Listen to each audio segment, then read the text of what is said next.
Unit 7, Polynomials, and this is Regression Analysis. This too is a bit of a review from Algebra 1 and even earlier here in Algebra 2. You'll be able to identify the regression curve of best fit of a set of data using the graphing calculator, and you can use a polynomial regression equation to predict values. Now, regression analysis is modeling data graphically and algebraically. You've studied linear regression and quadratic regression on the TI-83 and TI-84 calculators, and possibly even Desmos.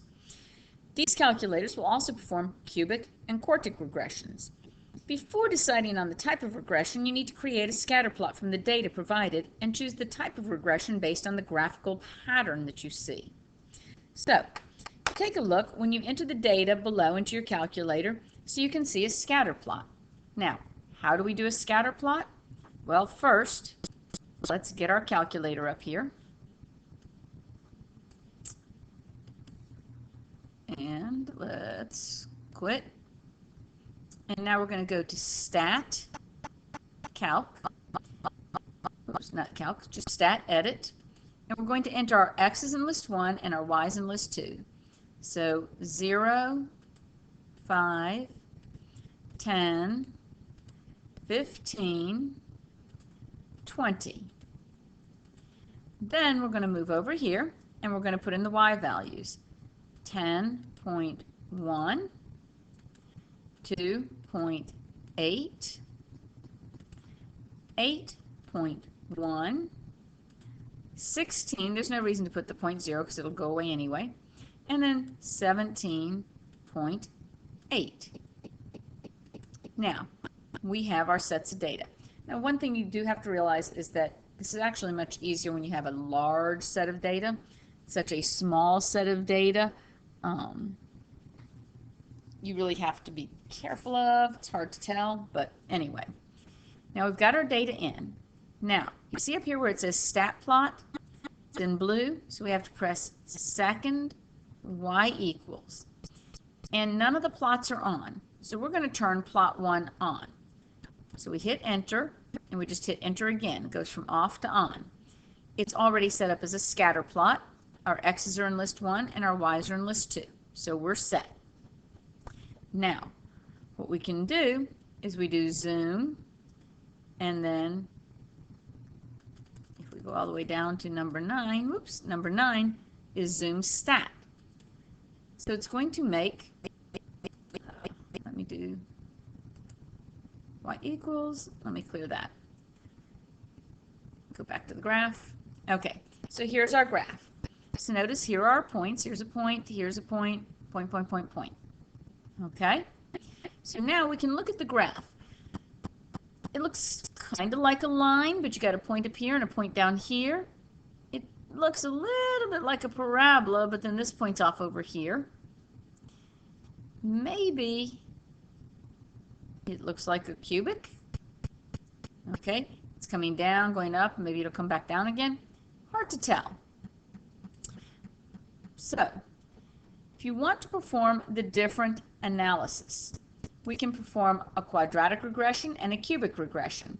Pretty clear it's not a line. This is what it all looks like. Okay, so now how do we perform all these regressions? And I've put them here so they're a little easier to see. Some of you have got the nice color calculator. Great. You go to Stat, Calc, and then you come down here. Number 5 is a quadratic regression. And you look at it.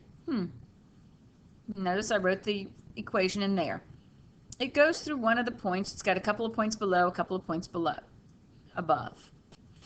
If we do stat, calc, I can come down here and I can do a cubic regression. Notice there's also a quartic regression. And I can come down and hit calculate. And there's the equation. And there's what it looks like when it graphs. Okay, so now when you look at all of these, which one looks like it most closely fits the data? Looks like the cubic. There are other ways too. You can turn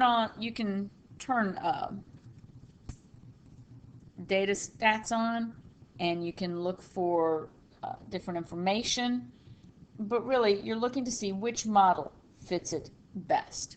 Now I'm going to pause the video for a second while I bring up Desmos. Okay, so we're going to Desmos and we're going to create a table. X1 is 0, Y1 10.1. We'll just go down this way to 0.8, 8.1, 16, and then 17.8. We'll come over here. We'll also give it the 5, 10, 15, and 20. Okay, so now we've got our table. Now I want to do an expression. Now for this, I'm going to do y, and then I have to do the little tilde, a, x, and this is where, whoops, let's see if I can do this. Okay, ax1, there we go, squared plus b x1 plus c. Okay, now I'm going to pause this to make sure I've got this right. Oh, did I do y1? There we go. All right, now notice the r squared is 0.7. Here's my a, my b, my c. Problem is you can't see it very well with the graph. So I'm going to need to zoom out a little more. Okay, now I can see here are these points, there's the graph. If I want to try one that's a cubic, that'll be y1. The way you do regression analysis, you do this little curly line, then a, x1, and we're going to want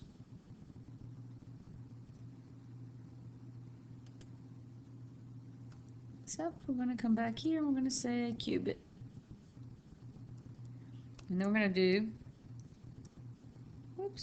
plus b x1 squared plus c x1 plus d.